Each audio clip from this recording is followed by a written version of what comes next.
एक समय की बात है। एक छोटे से राज्य में एक बुद्धिमान राजा और एक सुंदर रानी रहते थे। राजा का नाम वीरेंद्र था और रानी का नाम सरिता था। दोनों के बीच बहुत प्यार था, लेकिन वे अपनी अलग अलग जिम्मेदारियों में व्यस्त रहते थे। राजा को अपने राज्य के मामलों को संभालना था और रानी को राजमहल के भीतर महिलाओं के कल्याण का ध्यान रखना था। एक दिन राज्य में एक बड़ी समस्या उत्पन्न हो गई। राज्य के दूर दराज इलाकों में अकाल पड़ने लगा और लोग भोजन की कमी से परेशान हो गए। राजा वीरेंद्र ने कई उपायों पर विचार किया, लेकिन समस्या का समाधान नहीं निकल पाया। परेशान होकर वह रानी के पास गए और उनसे मदद की गुहार लगाई। रानी सरिता ने गंभीरता से राजा की बात सुनी और फिर कहा, राजा जी, हमें समझना होगा कि हर समस्या का समाधान धैर्य और मेहनत से ही निकलता है।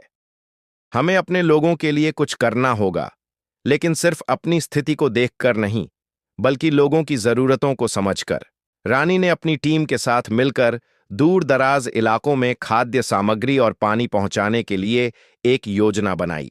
उन्होंने न केवल राजमहल की भंडार से खाद्य सामग्री भेजी, बल्कि गांवों में भी छोटे छोटे जलाशय बनाने की योजना बनाई ताकि आने वाले समय में पानी की कमी न हो। राजा वीरेंद्र ने रानी के इस कदम को देखा और समझा कि अगर एक नेता को अपने राज्य की समस्याओं का सही समाधान करना है, तो उसे अपने लोगों की जरूरतों को सबसे पहले समझना होगा। रानी सरिता ने अपना कार्य पूरी निष्ठा और धैर्य से किया और राज्य के लोगों की मदद के लिए एक आदर्श प्रस्तुत किया।